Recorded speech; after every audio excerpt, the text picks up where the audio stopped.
C'est bon. Bonjour à tous et bienvenue dans le conseil du coach. Aujourd'hui, on va parler des burpees, un exo qui est très connu et qu'on fait souvent également à la salle. Mais on voit des fois quelques erreurs, on va dire quelques mauvaises positions qui peuvent vous engendrer des douleurs au niveau du dos par exemple.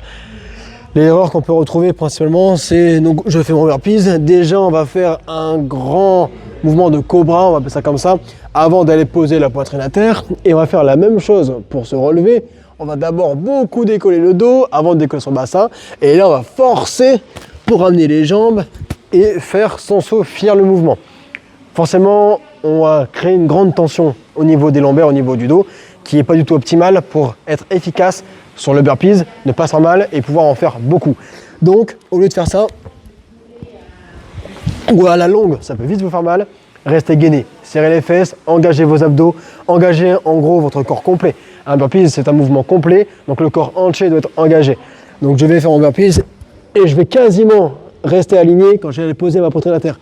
C'est-à-dire que j'ai posé mes pieds et mes genoux vont se poser, mais mon bassin et la poitrine vont se poser en décalé, mais de façon très rapprochée, pour éviter toute tension au niveau du dos. Donc on va essayer de ne pas trop cambrer le dos. Donc je pose, et quand je remonte, c'est pareil, je vais remonter quasiment les deux ensemble, sans trop creuser, donc c'est quasiment en même temps, pour rester bien gainé. Et ce gainage, le fait de serrer mes fesses, ça va m'aider à ramener plus efficacement mes jambes pour faire mon saut. Donc le mouvement de rétroversion du bassin va m'aider à engager aussi un mouvement pour me relever et me remettre debout.